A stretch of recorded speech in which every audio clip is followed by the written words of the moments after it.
አላችሁልኝ ወይ? ዛሬ አለውላችሁ። ያው እንደዚህ ፏ ድምቅ ብዬ መጥቼላችኋለሁ። ያው ከኋላዬ ልዩ ነገር አለ፣ በኋላ ማስነበባችሁ ይሆናል። ያው ብዙ ነገር ልትጠብቁ ትችላላችሁ።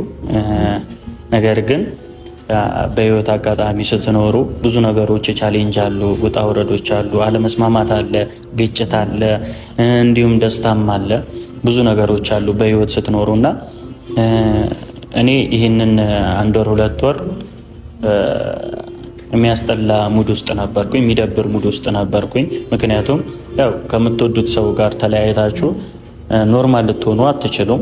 ነገር ግን በነበረን ታይም ብዙ ነገሮችን የታዘብኩበት፣ ብዙ ነገርን ያወቅኩበት፣ ብዙ ነገርን የተማርኩበት ከራሴ ምን ስህተት ምን እንዳደረግኩኝ ምን ጥሩ ነገር እንዳደረግኩኝ በጣም ብዙ ነገሮች አይቻለሁ። ያው አብዛኞቻችሁ ቀጥል በርታ ብላችሁኝ ያው እስካሁን አለው። ነገር ግን አንዳንዴ ያው ከናንተ ከፍ ያለ ሰው ሲመክራችሁ ማትመከሩበት ምንም አይነት ምክንያት የለም፣ ማትመለሱበትም ምንም ምክንያት የለም። ትልቅ ሰው በመካከላችሁ ኖሮ ግዴታ በቃና አንተ አጥፍተሃል አንቺ አጥፍተሻል ብሎ ካለ የግዴታ መመለስ አለባችሁ እና እኔም ያው ቤተሰብ በሉት ያው በዚህ አጋጣሚ ጋብዤዋለሁ። ወደዚህ ነገር እንድመለስ ያደረገኝ ወደዚህ ሁኔታ የሆነ በቃ የማላውቀውን ነገር አዲስን ነገር ያስተማረኝ ሰው በህይወቴ አለ። ያው አሳድጎኛል፣ ብዙ መክሮኛል፣ ብዙ ነገሮችም አድርጎልኛል።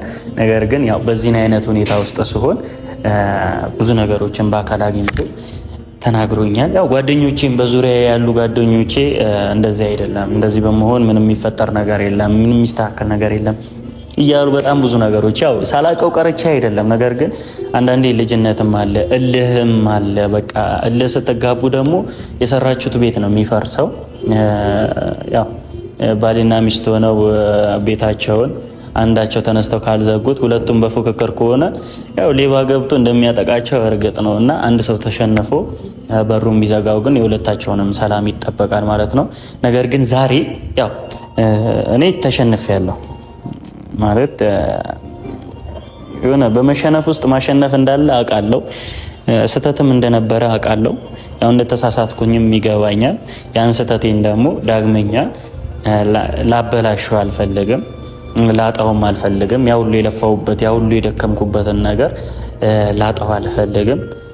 ምክንያቱም ብዙ ነገሮችን ደክሜበታለሁ፣ ብዙ ነገሮችን ለፍቼበታለሁ፣ ተደስቼበታለሁ፣ እንደዛውም ብዙ ነገር ተምሬበታለሁ እና ያንን ነገር ደግሞ በቀላሉ ማጣት